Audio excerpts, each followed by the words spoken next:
The great crystal dome of the Galactic Council station buzzed with nervous energy as representatives from dozens of worlds gathered in the main chamber.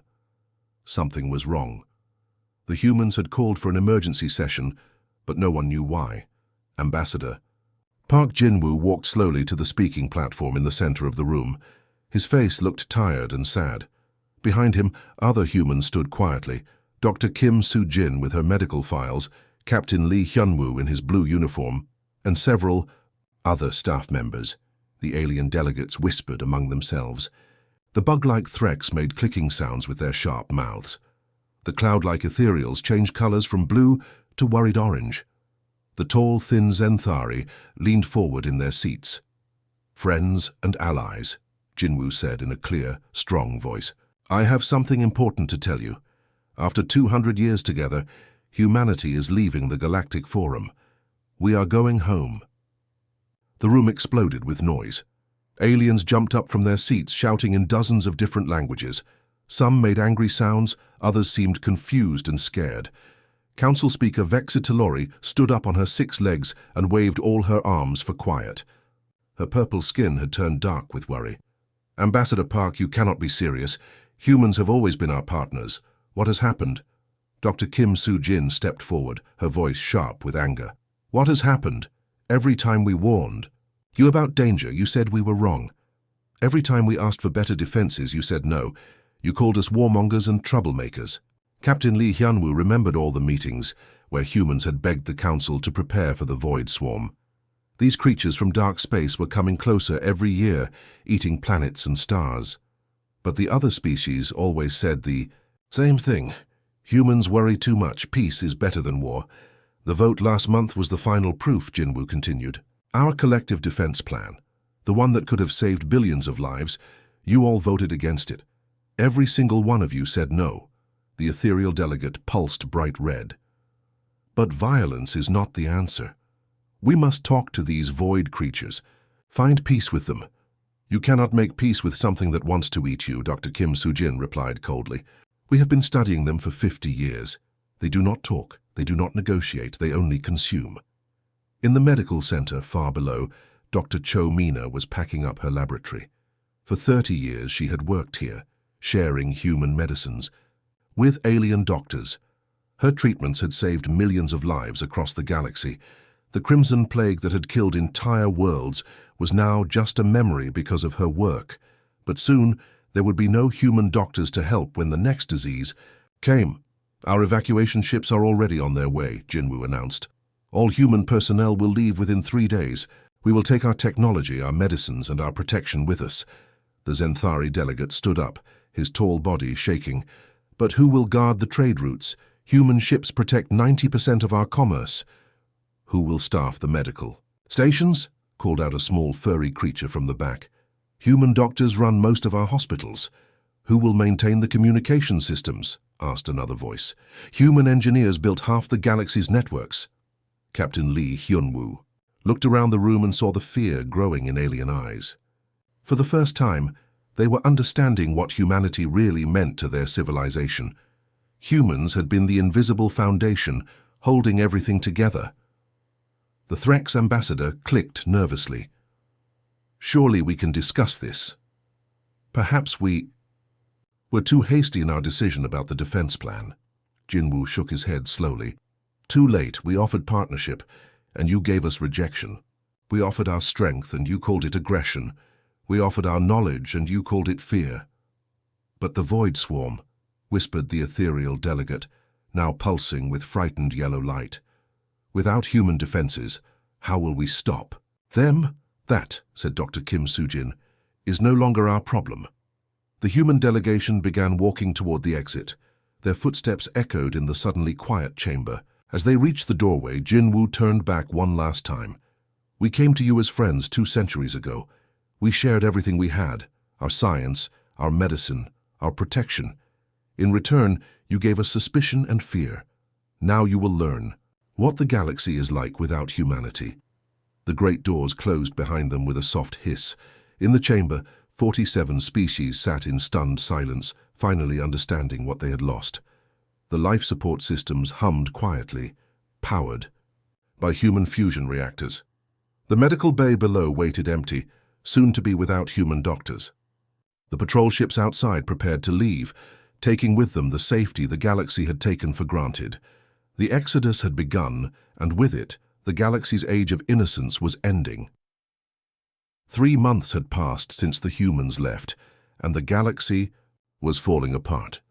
Director Kim Woo-sung sat in his office at the Galactic Trade Commission, staring at piles of bad news reports. His hands shook as he read the numbers. 400% increase in piracy attacks, he muttered to himself, in just 3 months. The shipping lanes that had been safe for decades were now dangerous paths filled with raiders and thieves. Merchant ships traveled in fear, many choosing to stay in port rather than risk the journey. Trade between worlds had dropped to almost nothing. On the distant world of Zerion Prime, Dr. Yoon Jin-hee stood in her medical center, watching her patients die. The Crimson Plague had returned, the same disease that human doctors had cured 30 years ago. But the humans were gone now, and so were their medicines. "Doctor," her nurse said quietly, "we have reports of the plague on 12 more worlds. What should we tell them?" Dr. Yoon looked at her empty shelves, where human medicines used to sit. "Tell them to prepare for quarantine. There is nothing else we can do." Far away in space, Lieutenant Commander Kang Se-hoon rushed onto the bridge of the Zenthari warship Glory of the Dawn. His face was pale with worry. "Admiral Thex Moran, sir. The hegemony of Srix has attacked the neutral zone. 3. Whole star systems have surrendered without a fight." The Admiral's large, bug-like eyes grew wide with shock. The hegemony of Srix were known bullies, but they had never dared attack neutral worlds before. The peacekeeping forces had always stopped them. "Where are our peacekeeping ships?" the Admiral asked. Kang Se-hoon looked down at his feet. "Gone, sir. The humans provided 80% of all peacekeeping forces. What we have left is not enough to stop anyone." The Admiral felt a cold fear in his chest. Without human ships to keep the peace, the strong would attack the weak. War was coming to the galaxy. But while the galaxy fell into chaos, something very different was happening in human space. On New Seoul, the capital world of the human colonies, President Song Ye-jin stood before the Colonial Assembly. Her voice was strong and clear. "My fellow humans, the galaxy has shown us who they really are. They used our protection, our medicine, our technology. But when we asked for partnership, they gave us rejection. Now we stand alone, as we always have in our darkest times." The crowd of human representatives listened carefully. They had all seen the reports of what was happening. In alien space, the wars, the diseases, the chaos. Some felt sorry for their former allies. Others felt angry. "Operation New Dawn begins today," President Song continued. "We will cut all ties with alien governments. No more trade deals. No more sharing our technology. No more protecting those who called us warmongers." Across human space, Admiral Bae-juho was busy with the biggest building project in human history. Every human ship, every space station, every defense platform was being rebuilt. For 200 years, human technology had been mixed with alien parts. Now everything had to be purely human. "How are the ship modifications going?" Admiral Bae asked his chief engineer. "Faster than expected, sir. It turns out our people are very motivated. They work day and night. The first new ships will be ready in 2 months." An aide rushed up to the Admiral with a message pad. "Sir, we are getting emergency requests from the Zenthari. The plague has reached their home worlds. They are begging for medical help." Admiral Bae read the message. It was desperate, full of pleading words. The proud Zenthari, who had always looked down on humans, were now begging like children. "What should we tell them, Admiral?" the aide asked. "Nothing," Admiral Bae said coldly. "Complete silence. They made their choice 3 months ago." The aide looked surprised. "But, sir, millions might die." Millions might have died from the Void Swarm too, but they did not care about that when they voted against our defense plan. Actions have consequences. All across the galaxy, similar scenes played out. Alien governments sent desperate messages to human colonies begging for help, asking for forgiveness, promising to change their minds about the defense plan. But the humans said nothing. Their space had gone completely quiet. Meanwhile, in secret facilities hidden throughout human territory, scientists and engineers worked on projects that would have amazed the galaxy. Dr. Park Sun-ho led a team developing new weapons that could destroy Void Swarm bioships. Engineer Lim Jae-min designed shields that could protect entire solar systems. Captain Oh Min-woo tested new engines that could move ships faster than anyone thought possible. The aliens think. We ran away in fear, Dr. Park told his team. They will learn they were wrong. We did not retreat. We prepared. The galaxy was discovering what happened when you took humanity for granted. Trade collapsed without human protection. Disease spread without human medicine. Wars started without human peacekeepers. And in the darkness of human space, something new was being born. Something that would soon show the galaxy just how much they had underestimated the species they had rejected. The age of human kindness was over. The age of human strength was about to begin. 6 months had passed since the humans disappeared, and the galaxy was like a bomb waiting to explode. Ambassador Choi Min-jun sat alone in a small room on a forgotten space station, watching the news on his screen. Once he had been humanity's voice to the Outer Rim worlds. Now he was just another person with nowhere to go. The news was terrible. Every day brought reports of new disasters. The hegemony of Shrix had taken over 12 star systems. Their armies moved from world to world, conquering everything in their path. No one could stop them now that the human peacekeepers were gone. Breaking news, the reporter said on the screen. Void Swarm scouts have been spotted at the galaxy's edge. Early warning systems have detected at least 50 bioships approaching the Outer Rim. Choi Min-jun felt his heart sink. The humans had warned everyone about this. They had begged the Council to prepare. But no one had listened.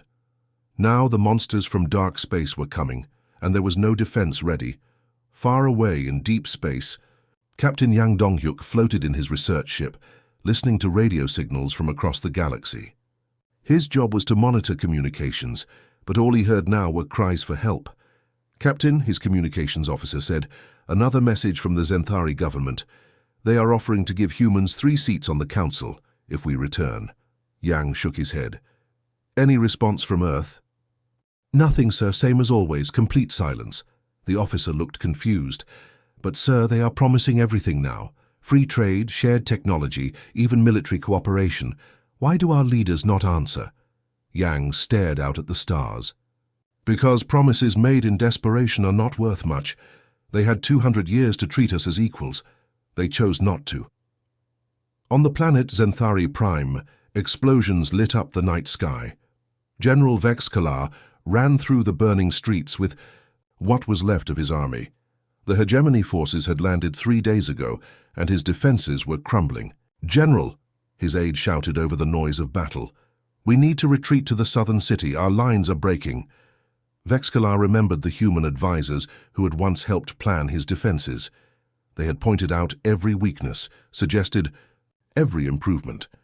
But the Zenthari leaders had been too proud to listen to inferior humans. Now those same weaknesses were being used to destroy them. Sir, another soldier called out, pointing at the sky. Long-range sensors are picking up something strange. Unknown ships approaching. Through the smoke and fire, strange new ships appeared in the sky. They were sleek and beautiful, with hulls that seemed to bend light around them. The ships moved together like a school of fish, perfectly coordinated. What are those?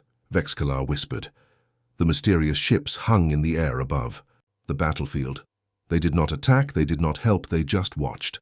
For exactly 3 minutes and 17 seconds, they observed the fighting below. Then, without warning, they vanished like ghosts. The general felt a chill run down his spine. Those ships had not been in any galactic database. Their design was completely unknown. But something about them seemed familiar. Light years away, Dr. Lim So-young worked in a secret human listening post hidden in an asteroid field. Banks of computers around her recorded every signal, every message, every cry for help from the dying galaxy. The ethereals are asking for medical aid again, her assistant reported. The plague has reached their home system. File it with the others, Dr. Lim said without looking up. Her screens showed the galaxy like a giant map with red dots marking every crisis. Wars, diseases, pirate attacks, and now the approaching Void Swarm. It was exactly what the humans had predicted would happen. Doctor, her assistant said quietly, do you think we should help them? Some of these people are dying. Dr. Lim stopped typing and looked at the young man. When your house is on fire, do you call the neighbors who insulted you and told you to go away? The galaxy made its choice, now they live with it. But something else was happening in the darkness of human space. Strange energy readings appeared on sensors throughout the galaxy. Ships that no one recognized were seen in distant systems. Mysterious signals were detected coming from the direction of Earth. The galaxy's intelligence services worked frantically to understand what was happening. The humans had gone silent, but they were not gone. Something was moving in the darkness of their territory, something big. "The humans are building something," whispered a Xenthari spy to his handler.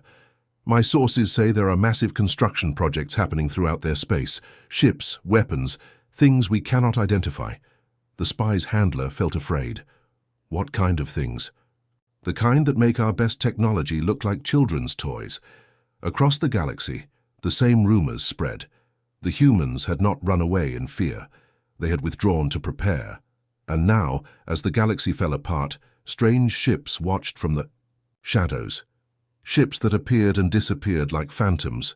Ships that seemed to be studying the chaos, learning from it, waiting for something.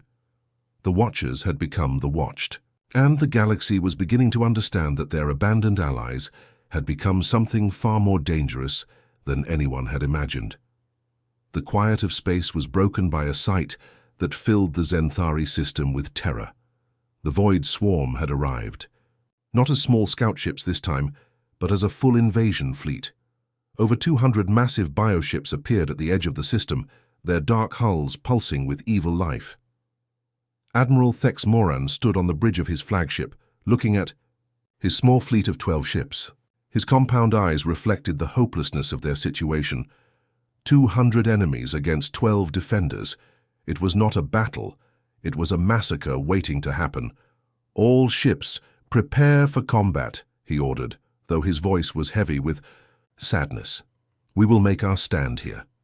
Communications Officer Park Sun-hee, a human who had stayed behind when her people left, listened to the Admiral's words with a breaking heart. She had served with the Xenthari for 5 years, and now she would die with them. The Void Swarm ships moved forward like hungry sharks. Their biohulls opened to reveal rows of feeding tubes and energy drains. These creatures did not just destroy, they consumed everything, leaving nothing but empty space behind. "All stations," Admiral Zhou spoke into his communicator. "This is Admiral Zhou. We make our final stand here. May the stars remember our sacrifice and—" His words were cut off as the Void Swarm ships began their attack. Beams of dark energy lashed out, striking the Xenthari ships. One by one, the brave defenders began to fall. Park Sun-hee closed her eyes, waiting for death. But then, something impossible happened. Space itself seemed to bend and twist. Reality folded like paper, and suddenly a massive ship appeared between the Xenthari fleet and their attackers. The new vessel was huge, larger than anything Park Sun-hee had ever seen. Its hull was smooth and silver, with no markings or decorations, but she knew immediately what it was. The design was human, but not like any human ship she had ever seen before. This was something new, something advanced beyond imagination. On the bridge of the mysterious ship, Captain Zhang Wujin stood calmly among his crew. The bridge was filled with technology that seemed to respond to thought itself. Holographic displays showed every enemy ship in perfect detail. "Target acquisition complete," reported his weapons officer. "All Void Swarm vessels are locked on target." Captain Zhang nodded once. "Fire." What happened next lasted exactly 14 seconds, but it changed everything. Beams of pure energy erupted from the human ship, unlike anything the galaxy had ever seen. The light was so bright it hurt to look at. The energy beams moved faster than thought, striking every single Void Swarm ship at the same moment. The bioships, which had seemed so terrifying and unstoppable, simply vanished. They did not explode or burn. They were simply erased from existence, leaving only scattered debris floating in space. Park Sun-hee stared in shock. 200 enemy ships had been destroyed in 14 seconds. The human vessel had not even seemed to work hard. It was like watching a giant step on ants. "Unknown vessel." Admiral Zhou's voice came over the radio, shaking with amazement. Please identify yourself. We owe you our lives. How can we thank you?" Captain Zhang's response was cold and emotionless. No communication required. Observation complete. Before anyone could respond, the human ship began to fade. Some kind of cloaking technology made it invisible, and then it was gone, as if it had never been there at all. Admiral Thexmoran and his crew floated in space, staring at the empty area where their savior had been. They were alive, but they did not understand how or why. Similar events began happening across the galaxy. Wherever the worst disasters occurred, mysterious human ships would appear. They would watch for a while, sometimes help, and then disappear, without explanation. On the plague-ravaged world of Nebulon, a human medical ship appeared long enough to drop off medicine, then vanished. The medicine was unlike anything the galaxy had seen. It cured diseases that had been considered incurable. In the war zones where the hegemony of Shrix was conquering worlds, human warships would appear in the middle of battles. They would destroy the invading forces in seconds, then leave without speaking to anyone. Dr. Na Jiwon worked frantically at her research station, trying to understand the energy readings from these mysterious human ships. Her computers could barely process the data. "For these readings make no sense," she told her assistant. "The energy output is impossible. Their technology is not just advanced, it is something completely new." Her assistant looked at the numbers on the screen. "Doctor, how did the humans develop such power in just 6 months? Dr. Bwam." Najiwon felt a chill run through her body. "I do not think they developed it in 6 months. I think they were already developing it before they left. While we were arguing about their defense plans, they were preparing for something much bigger." The truth was becoming clear to everyone in the galaxy. The humans had not run away in fear. They had not retreated to hide. They had withdrawn to transform themselves into something far more powerful than anyone had imagined. The species that the galaxy had rejected as too aggressive and too warlike had become the galaxy's only hope for survival. The nightmare came from dark space like a storm of death. The full Void Swarm invasion force appeared at the galaxy's edge, thousands of bioships moving together like hungry insects.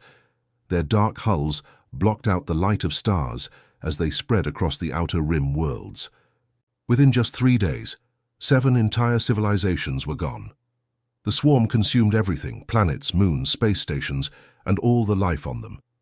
Billions of people died as their worlds were stripped clean, leaving only empty rocks floating in space. In the great crystal chamber of the Galactic Council, panic filled the air. Speaker Vexitalery stood before the emergency assembly, her 6 arms shaking with fear. "We must contact the humans," she said, her voice breaking. "Our combined fleets are not enough. We need their help, or we are all going to die." The other delegates nodded frantically.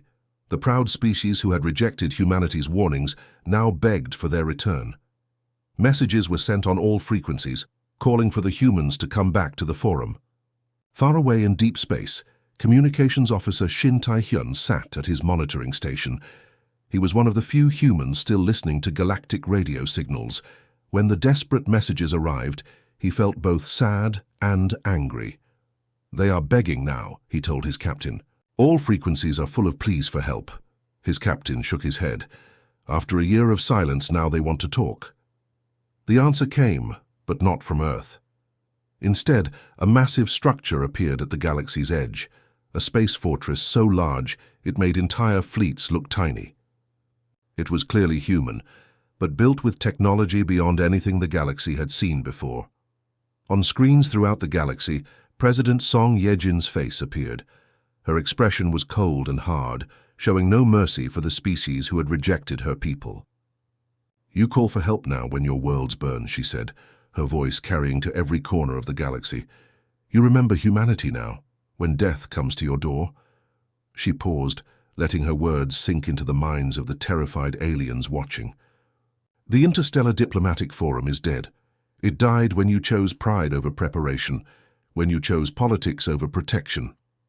Behind President Song, Admiral Bai Juho stood on the bridge of a command ship surrounded by the largest fleet in galactic history. Human vessels filled space in perfect formation, their hulls gleaming with new technology. Each ship pulsed with energy signatures that made alien sensors scream warnings. However, President Song continued, humanity does not abandon innocent people just to punish foolish leaders. We will act, but under a new order, one where those who contribute are rewarded, where warnings are listened to, where strength serves peace instead of politics.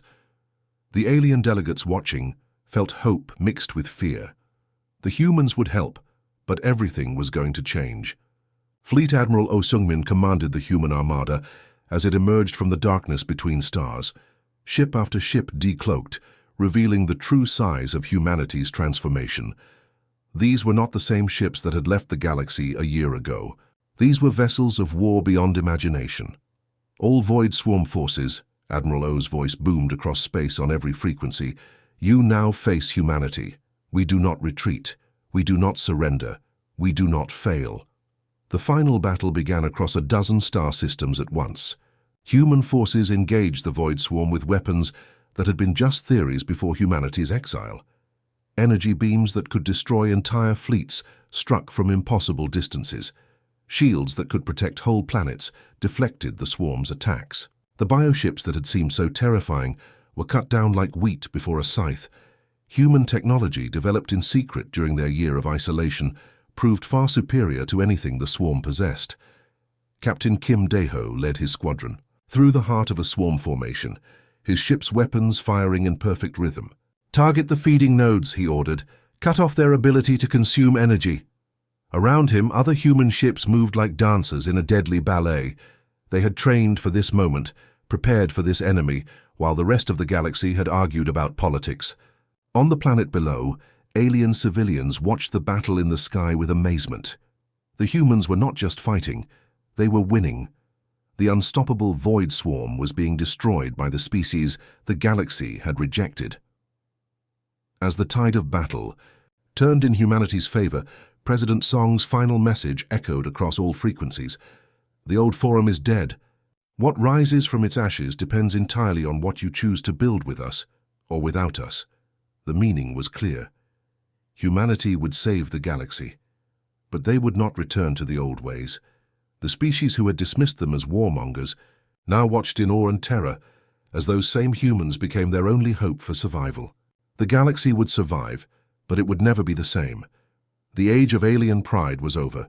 The age of human leadership had begun, and every species watching knew that they owed their continued existence to the people they had once rejected. The choice was made. Humanity had chosen to save them all despite everything.